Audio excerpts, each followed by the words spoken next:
Welcome to the Sportscast, January 30th, 2023. If you haven't yet, please subscribe in all our channels: YouTube, Twitch, Twitter, and Apple Podcasts. You can also listen to us on your smart speaker. If you're listening on Apple Podcast, please leave a rating and review. It will help us out tremendously. We're also on online radio 24/7. You can listen to us there. Also, visit our website, thesportscast.net, thesportscast.net. Also, our Twitter, the Sportscast1. Follow us there. Also, Instagram, the Sportscast1. And check out our app, the Sportscast. We have updates, notifications, and things like that. The 2023 AFC NFC Championship games are set. We know the Super Bowl finalist, and join us all the way from Western Pennsylvania with The Rock behind him, Joe Toscano. Welcome back. I figured The Rock was invoked when Kelsey was talking about the Cincinnati Mayor, so he might as well join in on the podcast. There you have it. There you have it. So, your overall thoughts over this weekend before we head into the recap? When you have conference championship games, you hope for good games. You hope for the best teams. We got the best teams. We basically got the four best teams, so that was a check. One of the games was amazing, and one of the games was a dud because of injuries. Nothing you could do about that. But that AFC Championship game was amazing. One of the best games I've ever seen.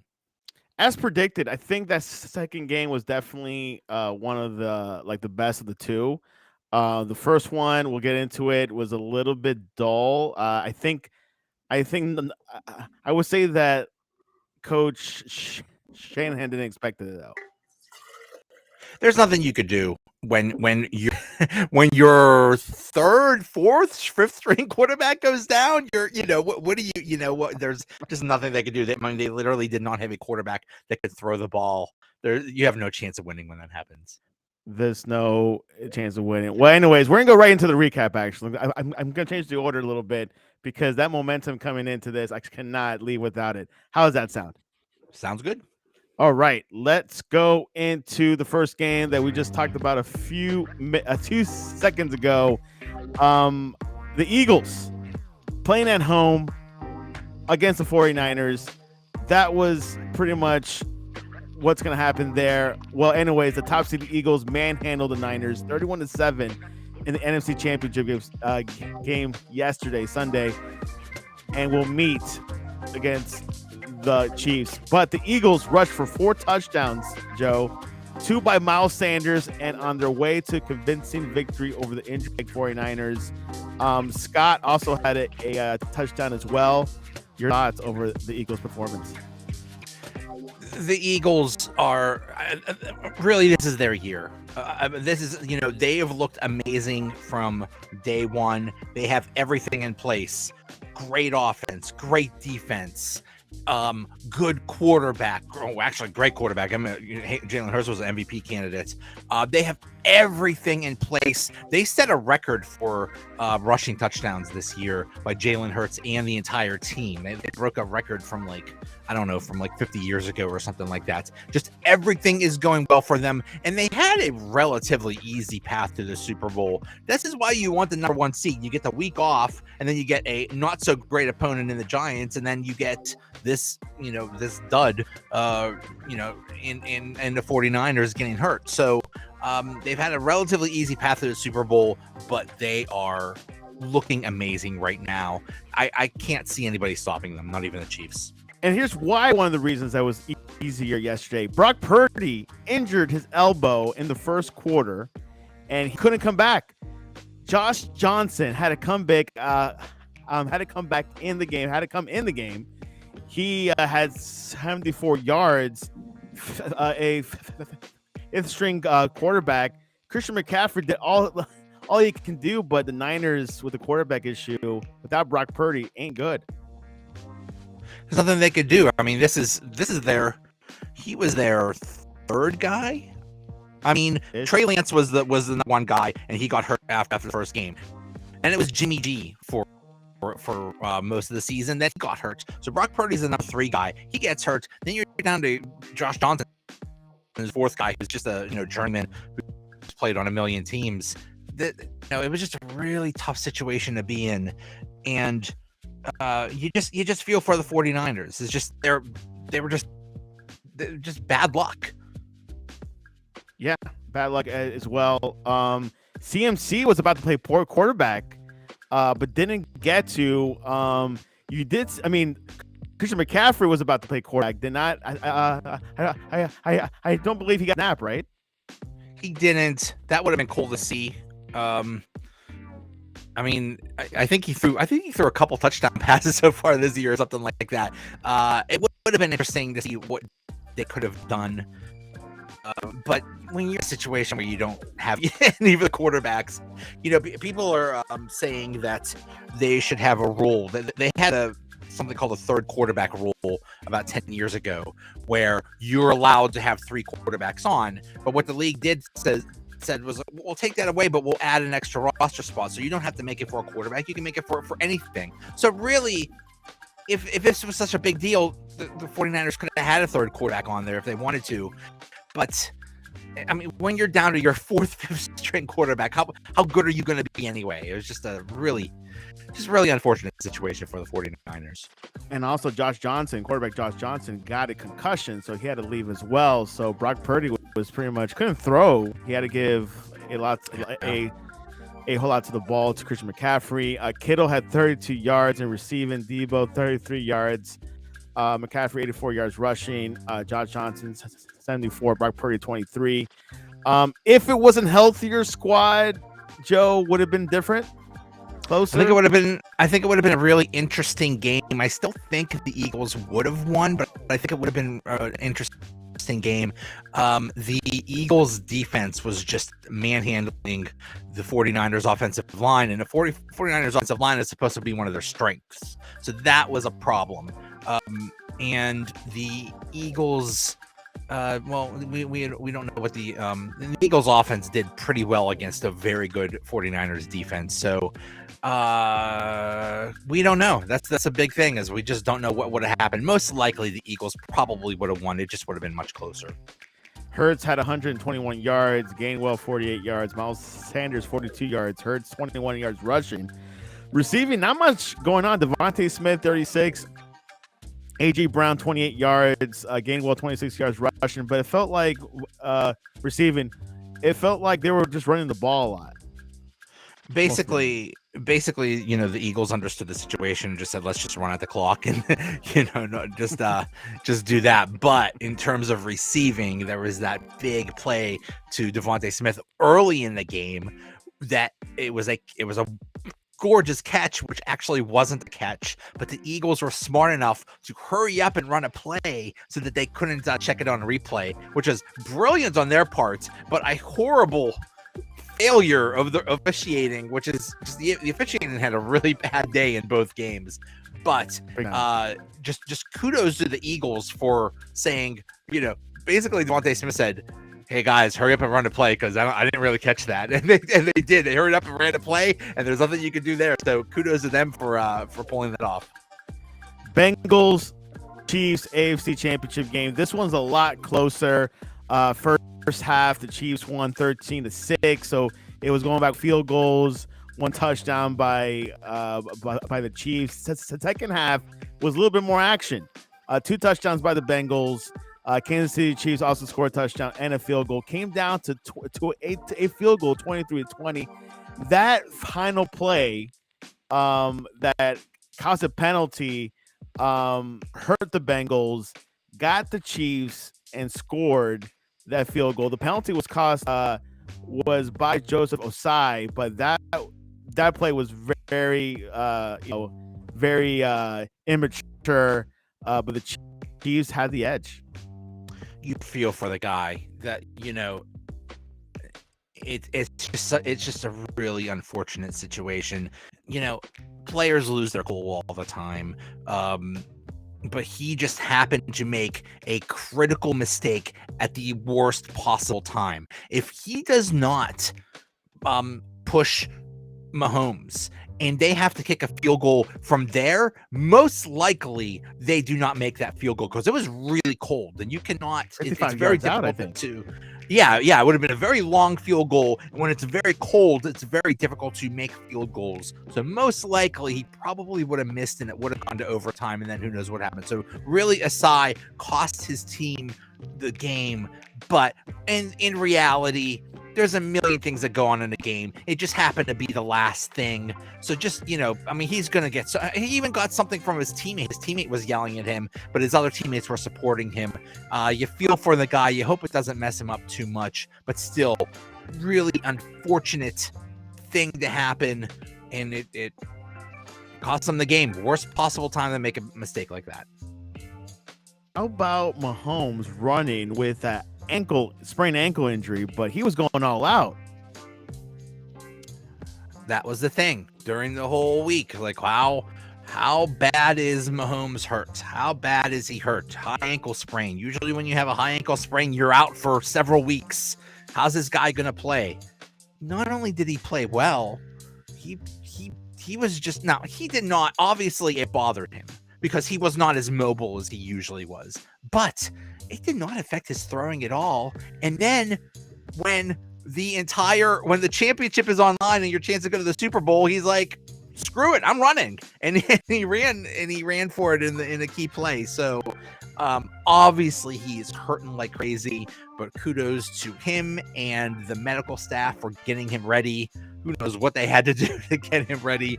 But he's obviously hurting, but still he played awesome. Joe Joe Burrow was sacked 5 times, Joe, and he was able to do it.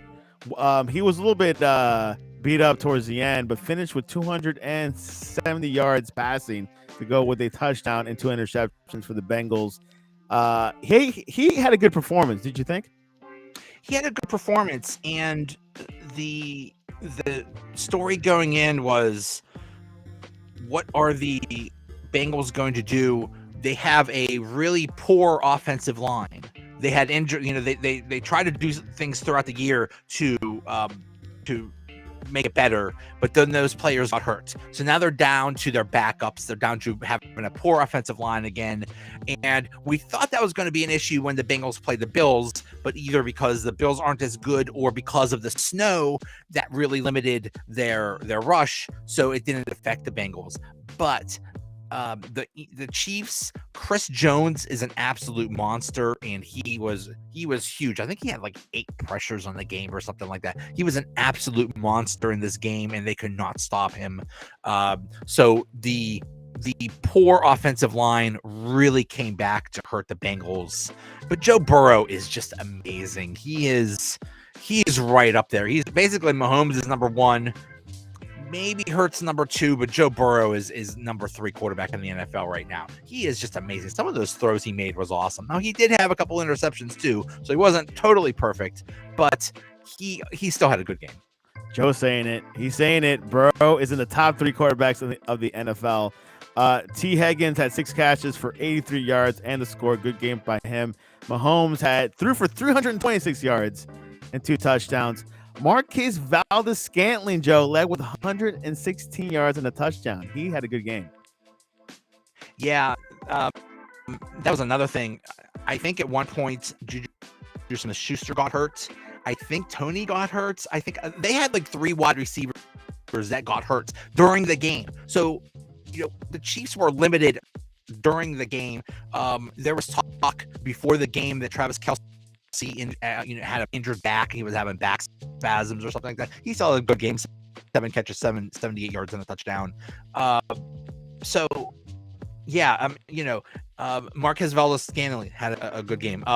Sky Moore, who was a draft pick this year, who really didn't do much all year, he had a huge game in terms of, he had a very key punt return that set up that winning drive at the end.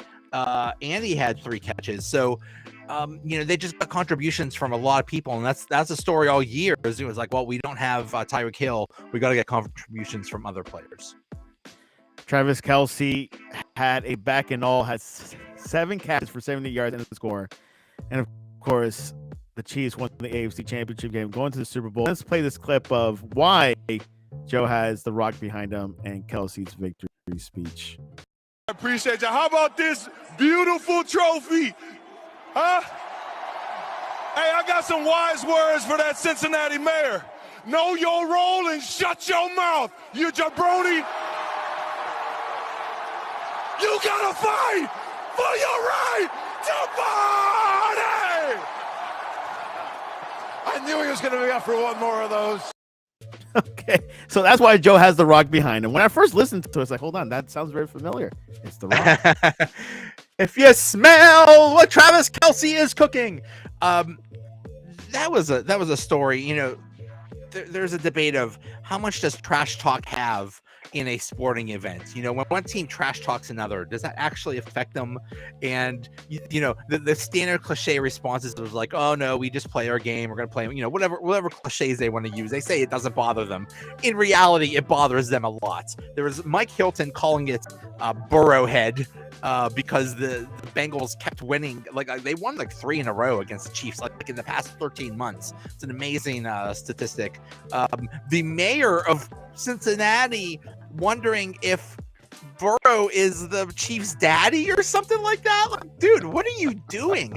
All they did, and that's so funny because the Bengals had this chip on their shoulder throughout the playoffs and throughout the season. Throughout the season, they were told, "Oh, you weren't really a Super Bowl team. You're not that good." And then throughout the playoffs, after the Damar Hamlin thing happened, they're like, "Oh, well, you might have to have a coin flip to figure out if you're going to be the division champion."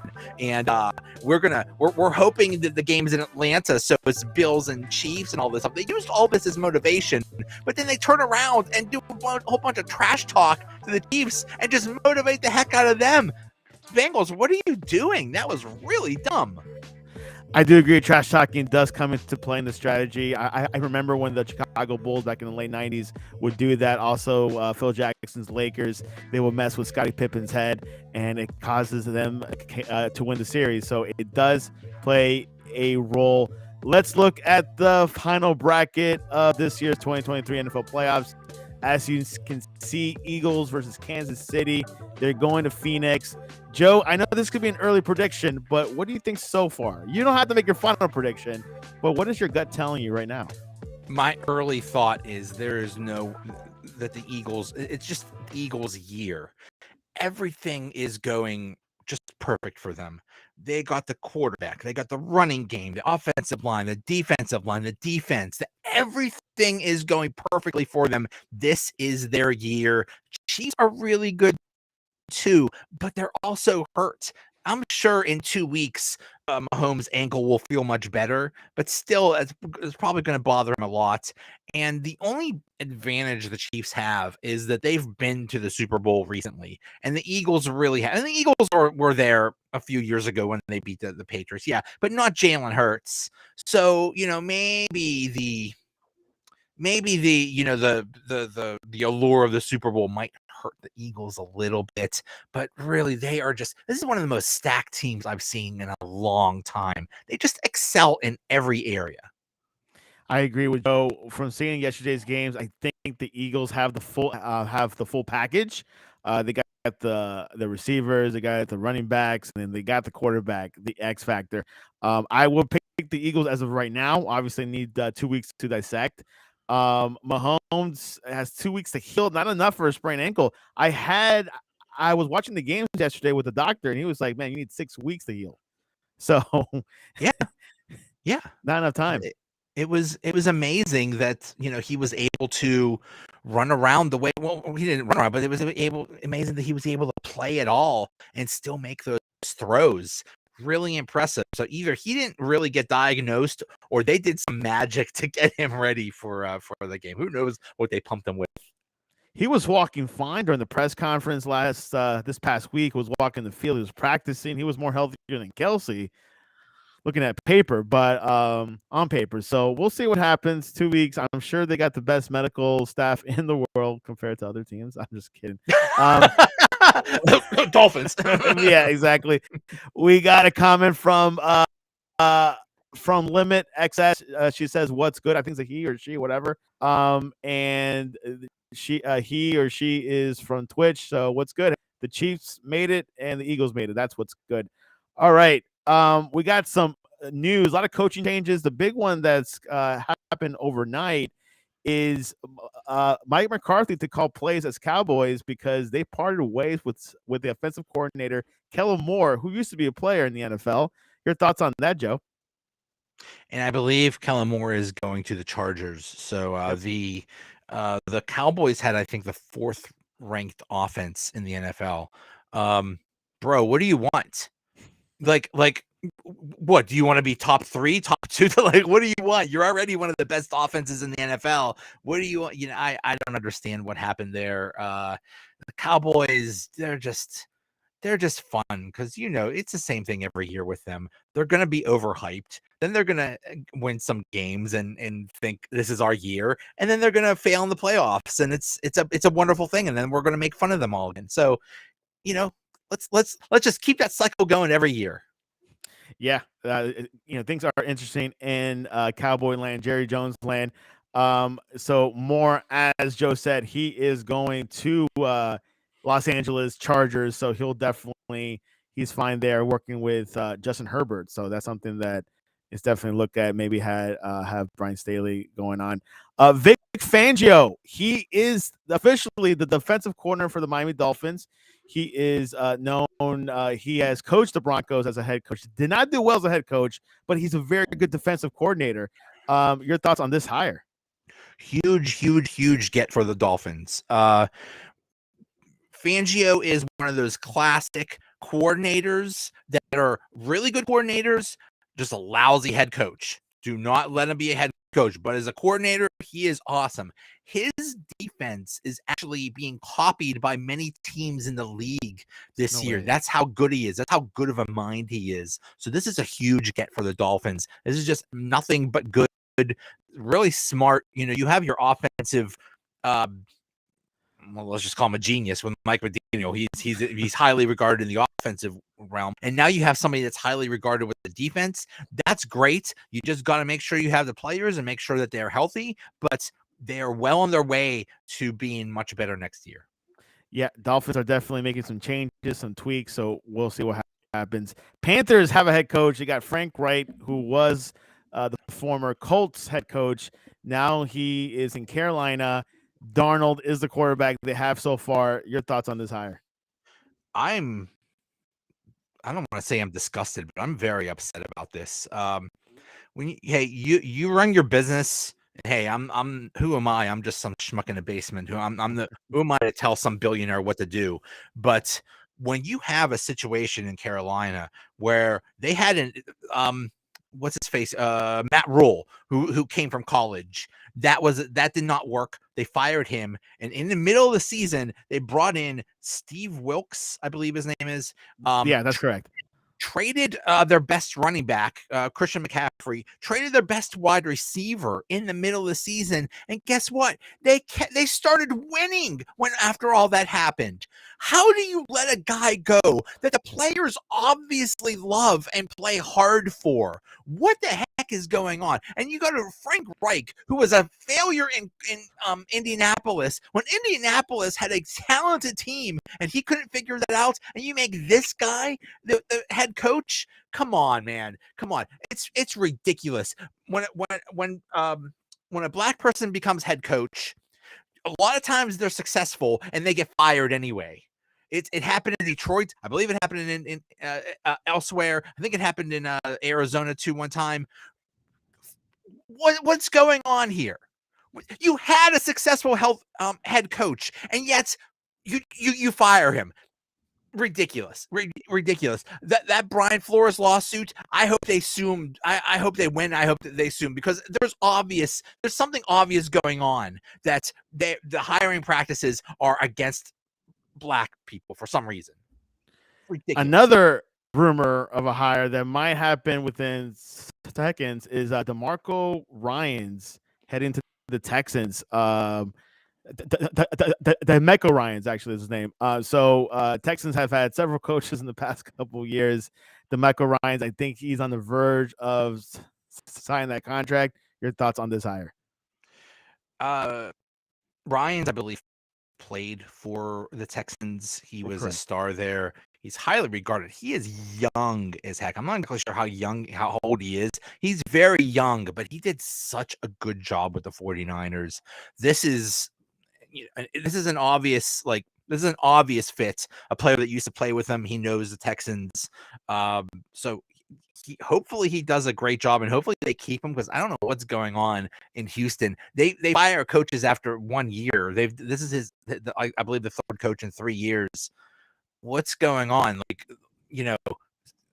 it's like the Texans were broken after the whole Deshaun Watson situation and trading him, and it's time to start building towards something. I don't know. Hopefully they could keep DeMeco Ryans and build something around him, and not have these temporary situations with these coaches where they fire him after 1 year.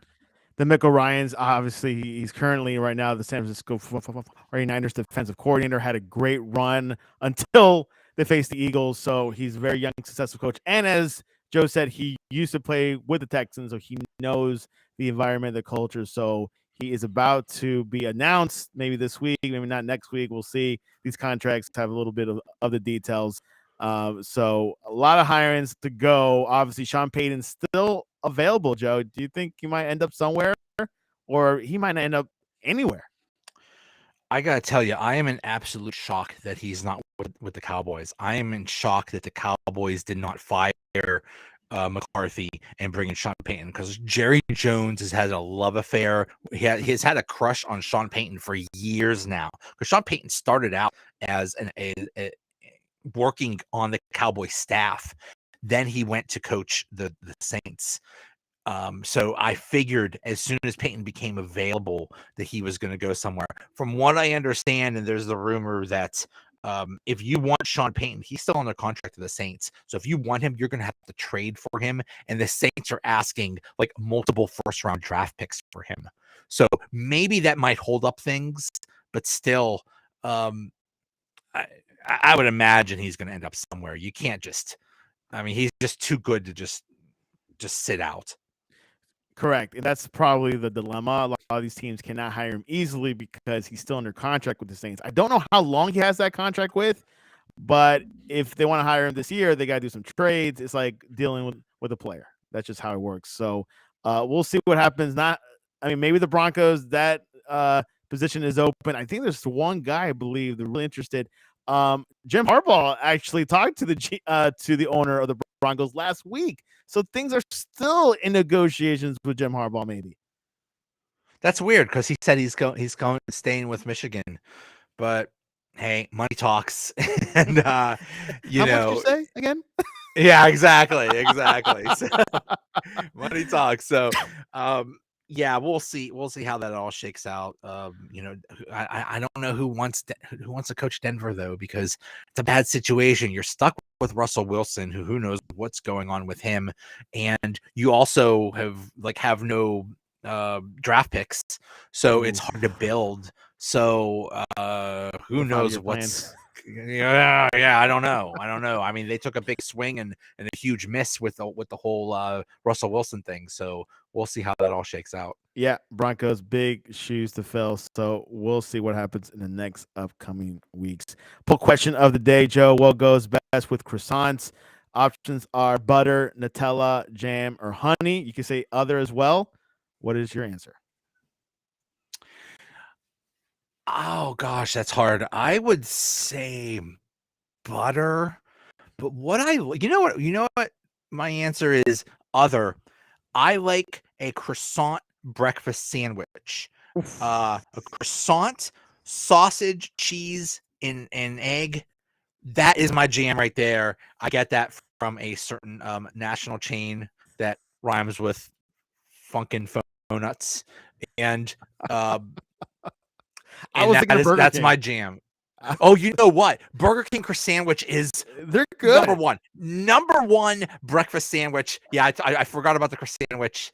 Yeah, I'm on McDonald's a doesn't make diet. croissant sandwiches, or just Burger King and Dunkin' Donuts. You're right. Just Burger King and Dunkin' Donuts. Yeah, everybody else has other things. So Biscuits yeah, or like English muffins or something like that.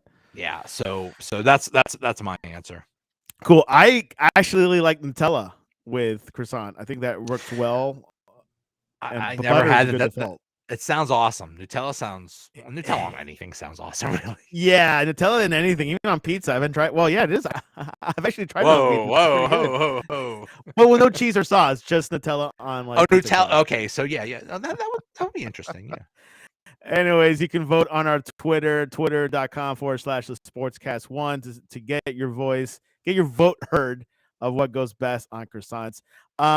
Joe, what is the best way to reach you online to talk to you about what to eat on the Super Bowl in 2 weeks? Joey Bag of Donuts, VN7F. Yeah, you gotta have some good eats for the Super Bowl. That is what I look forward to. I look forward to the game is 1A, the commercials 1B, but the food is right up there 1C. You gotta have a good spread, whether you go somewhere, you stay at home or whatever. You gotta get something. You gotta at least gotta have wings. That's a must. You know what I think is another thing? Buffalo chicken dip. Buffalo dip. That's good stuff. I would definitely put that on my grocery list for Super Bowl weekend. So definitely check that out.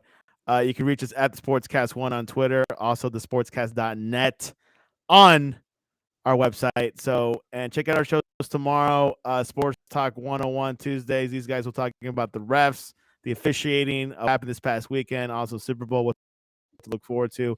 And then, of course, Jersey Boys going on debate, what makes more money, the Super Bowl or the World Cup. And, of course, on Wednesday, the top 25 rundown. They're getting warmed up with college basketball and things like that. All right, Joe, what a weekend. Football is coming to a conclusion. We'll see the best in 2 weeks. Appreciate you coming on. Thank you.